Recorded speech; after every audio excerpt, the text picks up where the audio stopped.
My name is Ava, and I am 34 years old. I live with my husband James, and we both work for the company founded by my father-in-law. Although he is now retired, my father-in-law single-handedly transformed a small construction firm into an enterprise generating $250 billion in annual revenue. He even acquired rival companies, and while his methods could be forceful, everyone admired his remarkable business acumen. James, chosen to follow in his father's footsteps, was raised in a pampered environment and possesses a gentle nature. However, I fear his gentleness isn't suited for the cutthroat world of business. While gentle may sound pleasant, in reality, he is incredibly indecisive. I've started to doubt his suitability as a husband, let alone a CEO. James himself has admitted, "I'm not cut out to be a CEO. I'll probably just be a figurehead if I become one. It's easier for me that way." His lack of serious intention to take over the company has left me frustrated after 5 years of marriage. In stark contrast to James, I consider myself quite decisive. During his active years, my father-in-law appreciated this quality in me and entrusted me with various tasks. Before marrying James, I worked at a bank where I managed finances and always kept numbers in mind. I planned to become a full-time homemaker after our wedding, but my father-in-law requested that I join the construction company instead. Soon after I started working there, he began inviting me to board meetings and seeking my opinions on management matters. Initially, the board members were skeptical about including the founder's daughter-in-law in such important discussions. However, as I consistently offered valuable insights, they began to listen to my suggestions. Despite James being a board member, he rarely attended meetings, and this was accepted as the norm by the board and my father-in-law. One day, after returning home from a meeting, I found James nonchalantly watching TV. "Why didn't you attend today's meeting?" I asked. Angrily, "You're a key member, you should take it seriously." Without showing any remorse, he retorted, "Even if I attend, I don't really understand the discussions. Besides, the board members prefer you, so there's no problem, right?" I wondered if he was irritated by my participation in the board meetings. Despite his remarks, my father-in-law had been teaching me the intricacies of running the business and seemed to be grooming me as his successor. I had started enjoying my involvement in management, and before I knew it, I was working hard to meet my father-in-law's expectations. About 2 years after I started attending meetings, my father-in-law retired completely. Whenever there were major decisions to be made, the board members would consult me while James was sidelined. I had hoped that being in such a situation would spur James to work harder, but instead, he became even more disengaged from his work. Although he would come to the office in the morning, he would disappear somewhere by noon and stay home for the rest of the day. When he saw me at home, he wouldn't talk about work at all, seemingly indifferent to the company's affairs. Meanwhile, my workload at the company was increasing, and I was getting busier. After my father-in-law's retirement, the board members relied on me more and more, and I was tasked with duties akin to those of a CEO. Given that we were a large company with many employees, I was committed to increasing sales and profits for the sake of our workers.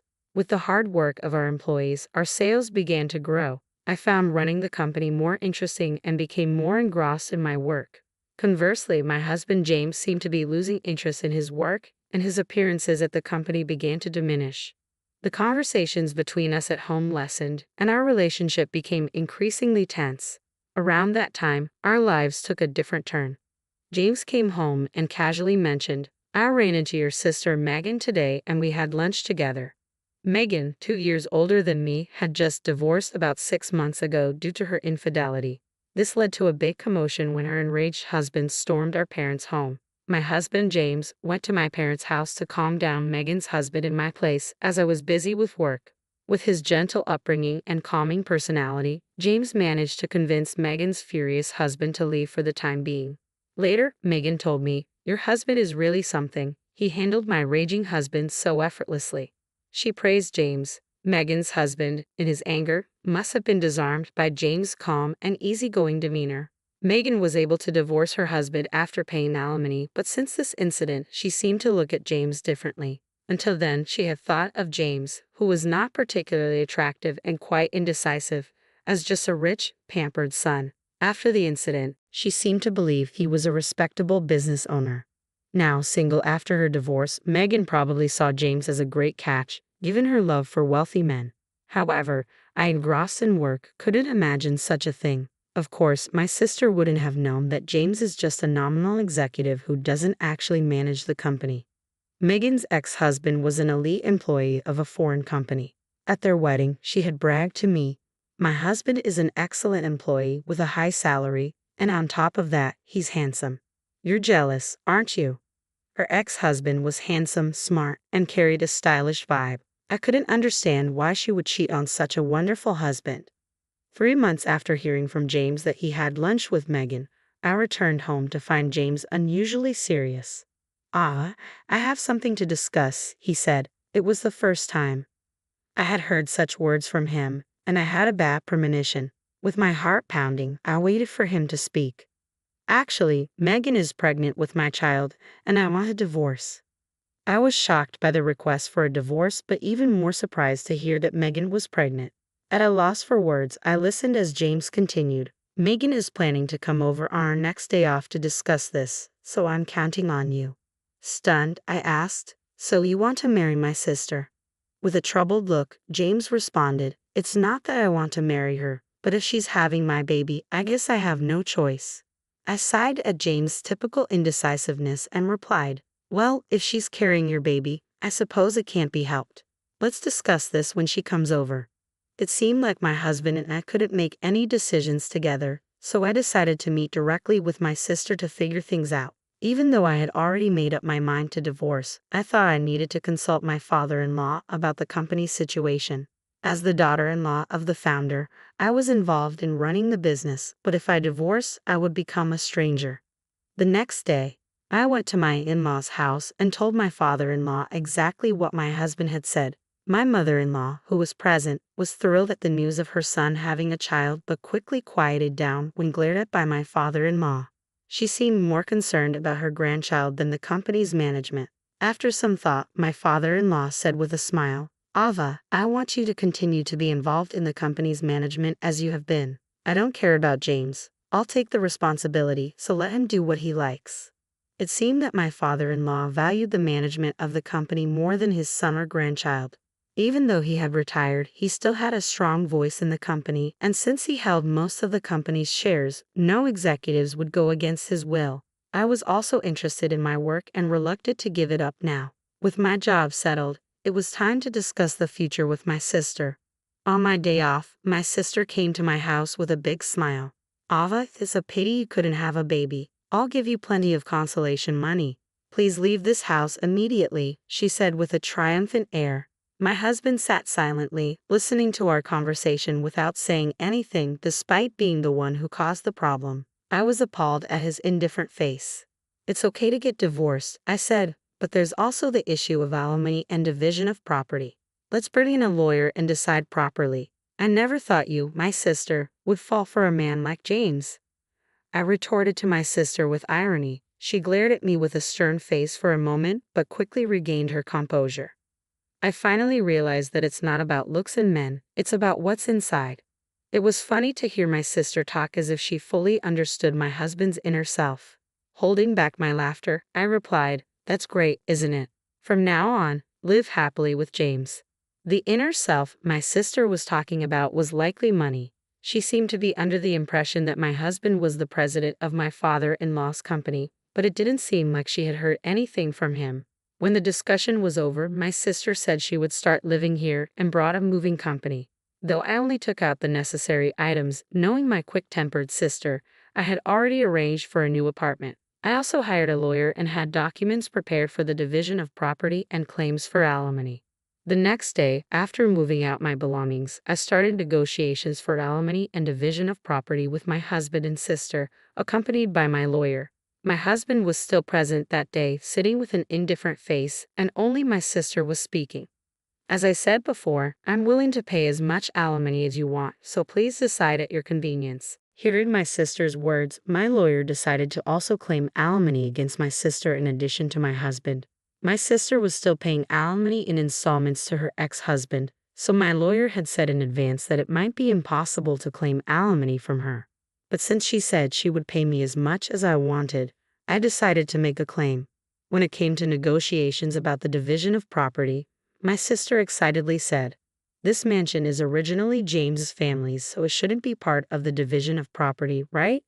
The lawyer answered my sister emotionlessly. This building and the land belong to the company, so it's up to the company to decide.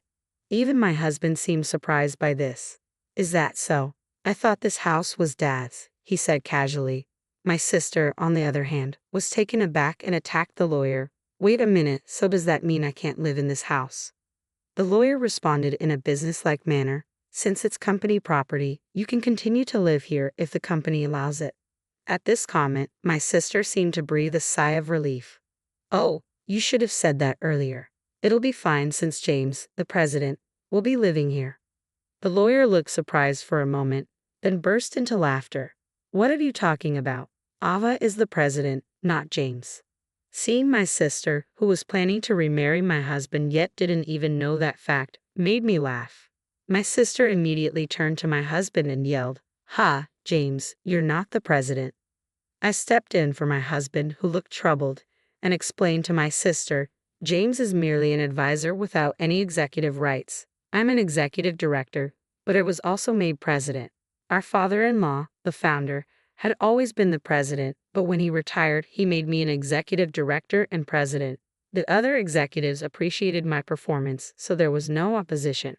On the other hand, my husband, thanks to his father's arrangement, was receiving an executive salary as an advisor without executive rights, which is more of a pity than a mere employee. Even though it's called an executive salary, since he wasn't really doing any work, it was less than what an ordinary employee would get. So, I was bearing all the living expenses.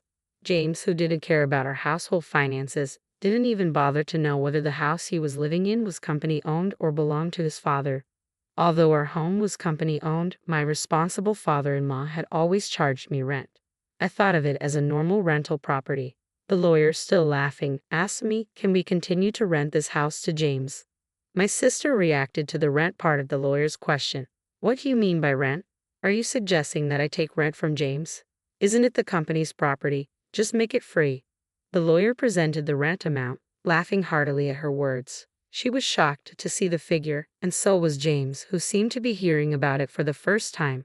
Guess a house this big does have a high rent, he muttered. I can't afford that with my salary, James admitted, realizing his executive compensation would barely leave any money after paying the rent. Covering their living expenses would be hard. Over the 5 years of our marriage, James had used up all his modest executive compensation. My salary also disappeared in high rent and living expenses, leaving hardly any assets. Splitting the savings was the only option for asset division. After the lawyer left, my sister, now aware that the mansion she had hoped for was actually rented, seemed utterly deflated, staring blankly. James was grinning as usual. I suggested, why don't we vacate this place and go back to your parents' house? Your mother was so happy about the pregnancy news. James agreed, but I laughed at the thought of why I had to consider this man, who was about to be my ex, this much. I started worrying whether this unreliable man could raise a child, but I decided to leave it as it was none of my business. I asked my sister, who seemed to have forgotten about her own alimony, are you okay with the alimony payment, sis? You seem pretty confident, but you're also paying your ex-husband, right? She was stunned to hear this, her face suddenly snapping back to reality. Alimony, I have to pay it too. She was astonished, seemingly having heard nothing of the earlier discussion. You said, I'll give plenty of alimony, but you weren't expecting me to pay it, right? My salary is really low. James and my sister exchanged surprised glances. Though not a lawyer, watching these two made me want to burst into laughter. I had already obtained signatures on the divorce papers and alimony request documents. Seeing James and my sister like this was pathetic. My ex-husband, who had remarried my sister, had returned to his parents' home, just as I had warned. But there seemed to be constant quarrels between my sister and my in-laws. The main cause of the conflict was the lie about my sister being pregnant with my ex-husband's child. His mother, who was hoping for an heir, was extremely angry.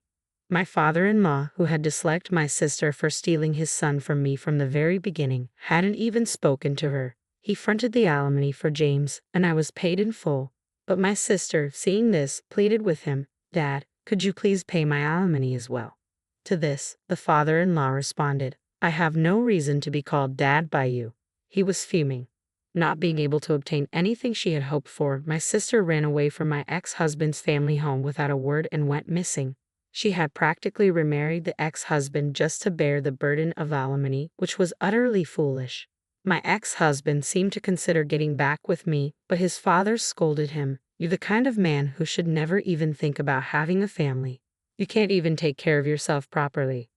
I wouldn't get back with my ex-husband even if he begged me. I had stopped believing in him when he cheated on me with my sister and was disgusted by his indifferent attitude during our discussions. He was dismissed from his executive position and is now working as a temporary employee. I've continued being the CEO, which is the core of my life. I don't even think about remarrying someone after the breakup.